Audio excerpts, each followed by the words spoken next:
Hi guys, this is Analysis with Allison, and today we are discussing the play novel Death of a Salesman by Arthur Miller. And no, it's not about a boat salesman, it's about a door-to-door salesman. In this play, the main character is portrayed as a man with an unquenchable thirst for more in his life, to fulfill this lack of something important, and it ultimately leads him down a dreadful path, dragging his entire family down with him. Before we get into it though, we should talk a little bit about the author and where his mindset was at the time of writing this play. He was a Jewish American writer, mostly known for his works such as The Crucible and A View from the Bridge. But nothing prepared him for the success of Death of a Salesman and the impact it would have on his personal life and his marriage. Miller was, in short, unhappy with his marriage and his life, leading him to cheat on his wife. Not excusable, but as we begin to explore the story in depth, it will make sense why he wrote it the way he did. Let's jump into the heart of this play, which is the most important motif of the American dream within all the main characters, specifically Willie and his son Biff. The father of this story, Willie, is the biggest contributor to this motif because it surrounds his entire personal and work life. He simply can't escape this feeling of unfulfillment in his career as he continues to scavenge for money to support his family and his grown son because he's been put on commission. He is not as big as he feels he is in his career anymore, and he so desperately hoped that his son would make it bigger than him.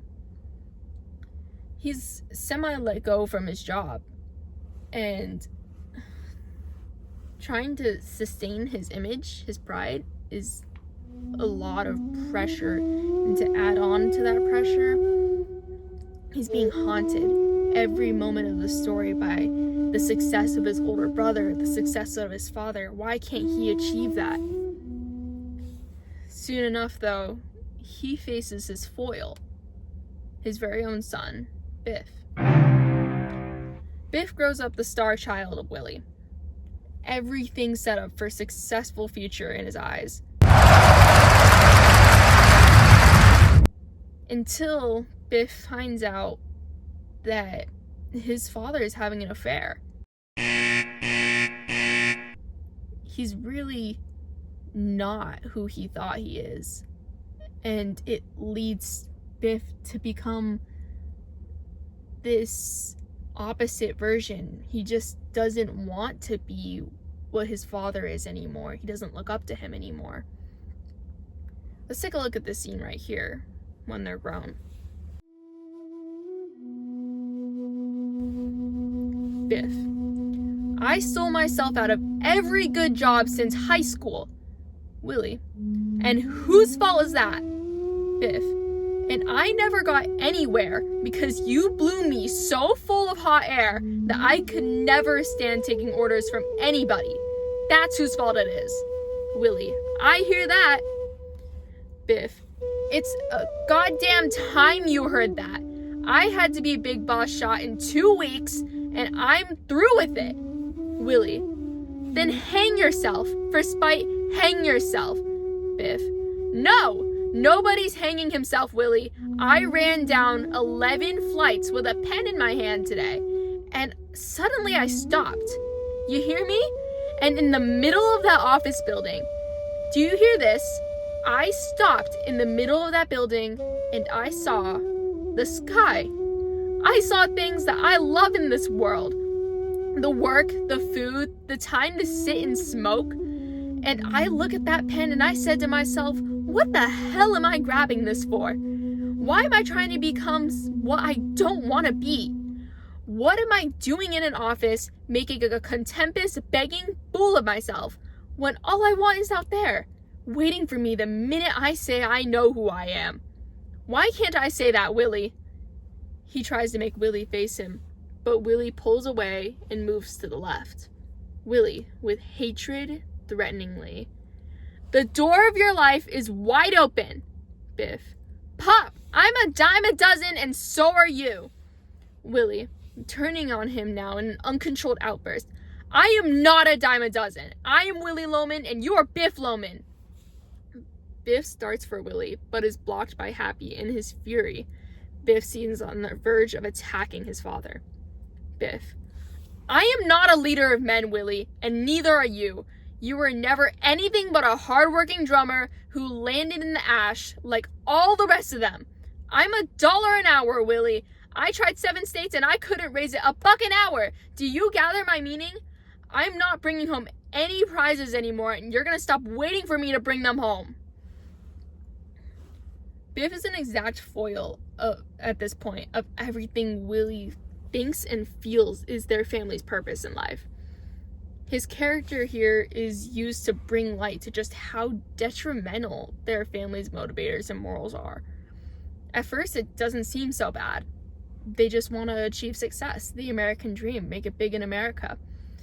But the more you see how they resist Biff's simple attempt at anything else in order to make this idea, this dream come true, the more you begin to realize as a reader just how obsessive this need is to them. I intentionally read this scene the way I did because after watching multiple renditions of it, like different actors in different plays and the recorded versions, I felt it best to express Biff in his most distressed and passionate form, to really get it across in a memorable way just how pained he is by this idea that their family is trying to maintain. I realized from reenacting this scene, in reality, this entire play comes down to this one fight.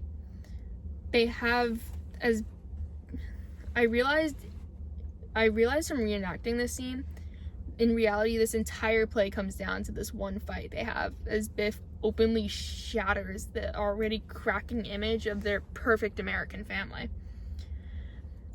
After this argument, Willie's led to insanity, to the point where he believes his last option to really prove himself as a good provider, as a successful man in his American dream, is to take his life.